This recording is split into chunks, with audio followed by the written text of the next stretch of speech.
everyone, it's Feeding Dragon.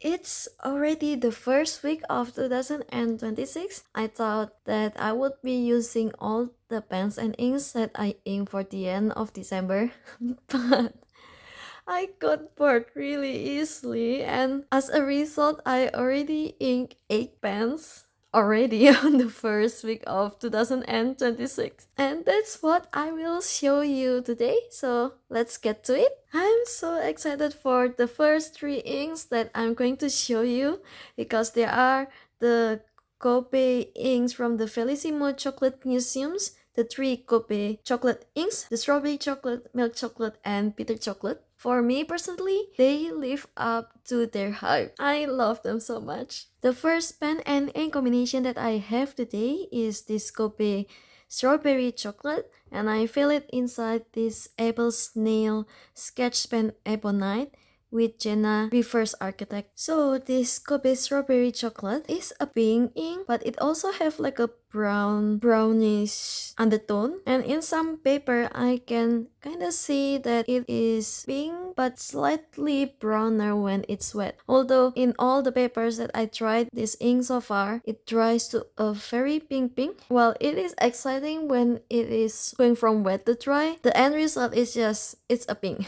But I have so much fun with it, and I love that I paired this with this Gena Reverse Architect because on the regular side it writes like a fine, and it with the shading property of this ink in particular, it looks darker compared to when I use the reverse side, which is an architect nib. It is lighter that way. And if I compare it with my other swatches in my collection, Kobe strawberry chocolate is pretty close to diamond cashmere rose, especially on finer nib, and it is lighter than Sailor Yutsubami. The second pen and ink combination that I have is the Kobe milk chocolate, and I fill it inside my Pilot Kakuno Papa medium nib. It has the gorgeous mustache with tie nib. So this is the second inking that I have with this particular pen. On my first inking, I was using a very wet diamond sheen ink from the ink fan calendar, so it was very smooth and nice. With the second inking, I learned that I think I will put a darker ink inside this Pilot Kakuno and not really on the lighter ink because this Kobe milk chocolate is on the lighter side inside this pen, and sometimes when I use a yellow or off-white paper, this ink may be a bit too light for me, but it is so gorgeous.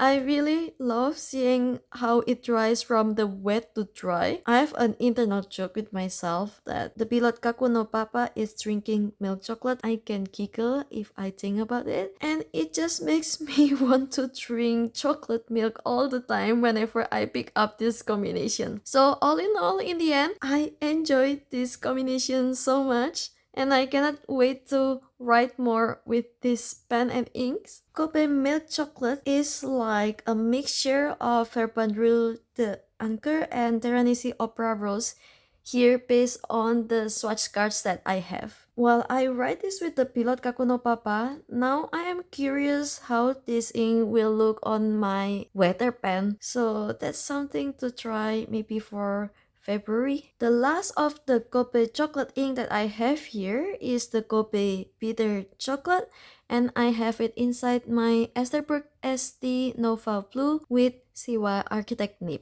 To my surprise, even though the Kobe strawberry chocolate and Kobe milk chocolate are much more unique in color, I love this Kobe bitter chocolate the most, and this combination with this CY Architect is just so good. Usually I prefer to have a brown that is more like reddish brown, but this Kobe bitter chocolate is just hitting the right spot of brown. For someone like me who does not really like the yellowish leaning brown, I have so much fun writing with this, and I think part of the reason why I enjoyed this ink a lot is also because of the nib. So this CY Architect with this nib is like I can write precise lines. It's very enjoyable. I cannot put the pen down at all. So ever since I inked the 3 Kobe chocolate inks, I'm using this one the most. But I love all of them equally. So Kobe bitter chocolate is not similar to any of the swatch cards that I have here. The closest color that I can look here in writing sample would be the Pelican Smoky Quartz, although Smoky Quartz is more on the yellowish side, while Bitter Chocolate is much more on the paler side. Just slightly paler. It has more color compared to Ron Klinger Sepia, and it's also paler compared to Diamine Chocolate Brown. I am fully aware that these 3 chocolate inks would be perfect to ink in February, but since I got these ink samples back in November and I hold off and not inking it for December, so when January came, I felt that I couldn't wait for February anymore. So I'm inking this up. Okay, we are going out from the chocolate inks, and this fourth combination is Visconti Oiran. I ink it inside my Pilot Custom 823 with medium 14 karat gold nib. This ink, I read, is inspired by Van Gogh Oiran, which was inspired by Japanese drawing and Japanese geishas. I always find it interesting when something from the West is inspired by something from the East, and the combination are often good. This ink itself is a very dark purple, although I took a peek at the drawing itself and it's not really purple in a sense, and this combination is just so good.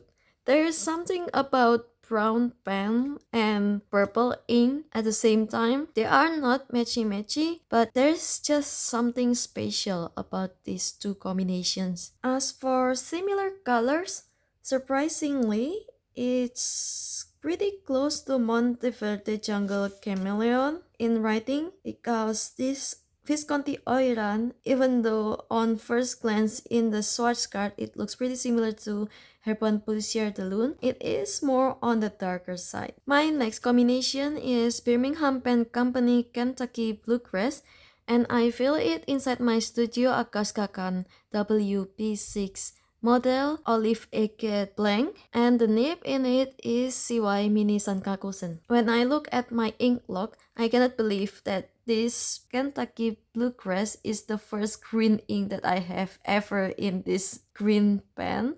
My not matchy is way too strong. When I first write with this ink, it made me so happy that I was also laughing. This green is just so fresh, and it's not like your regular green either. I don't know if I can even explain it with words, because usually when we talk about green ink, they are mostly on the vibrant side, but this Birmingham Pen Company Kentucky Bluegrass is more on the green paler side, and the color matched so well with the pen, and it was totally unintentional. So I just realized what really happened when I write for the first time. So that's a cute coincidence. When I write with this pen and ink on my Yusari blank paper, I can see a bit of a feathering here and there, but I don't think it bleeds at all. No. With my Sansen Tomoe River paper, I don't get any problem at all. I have so much green inks, and yet I can find something similar to Kentucky Bluegrass. Out of my swatch card, it is right in the middle of Birmingham Pen Company Bonsai and Ron Klinger Rune. So it's like Bonsai and Rune combined, and then Kentucky Bluegrass is there. Shanghai Stationary Dollarbird, and I fill it inside my Majohn V60 with fine nib. The Shanghai Stationary Dollarbird was first released around the time of Dutch Pen Show 2025, and when I first looked at the swatch card, it looked pretty similar to the Robert Oster 2025 Dutch Pen Show as well, because the theme for last year was Waterworld. But when I look at it side by side, Dollarbird is quite different from the Robert Oster Waterworld, which I will show you. It's slightly lighter, and if I look at it side by side, the swatch is the closest with Pelikan Edelstein Appetite, which is the ink of the year in 2022. Second to last, we have Akkerman Dutch Masters Scharlaken van Jan Steen, and I fill it inside my Majohn A1 with Pilot Medium 18 karat gold nib. Scharlaken means scarlet in English, and when I look at it at first, it looks like just a regular red, and when I write with it, it is indeed a regular red, but it's not a red in your face like the Diamond Wild Strawberry, for example. It is red that has like a orangish leaning color to it. So when I write with this red ink, I don't feel as if I am writing with a red that teachers use. It's pretty enjoyable, and it has been quite a long while since I inked this Pilot Medium 18 karat gold nib. And even though I find it strange sometimes that this particular nib sinks on some paper, it's enjoyable. I need to remind myself to ink this pen more. Akkerman Scharlaken van Jan Steen is the closest with Lapan Ares red that I have here. The last one for the day is Bungubox Kabayaki of the Hamanako eel, and I fill it inside my Opus 88 pumpkin with CY Cursive Smooth Italic nib. I just noticed just now that I am inking all the CY nibs that I got from Dutch Pen Show. They're also nice, and I had so much fun inking and writing with all of them. And this particular nib, the Bungubox Kabayaki of the Hamanako eel, is a already discontinued ink, and the Kabayaki itself is like a soy sauce of some sort for eating this Hamanako eel. I love writing with this combination. It's very wet and it has shading as well, even though it's quite a pity that it's already discontinued and you cannot really get it anywhere again right now. But fear not, it is quite similar to some other inks. I mean, only one in the swatch card that I have here. So it is pretty close to Diamond Guitar Series Desert Burst. It is more warmer compared to Herban Lee the Day. And that's everything that I have today. Which of these do you have and which of these are your favorite? Let me know and see you on the next one. Bye bye!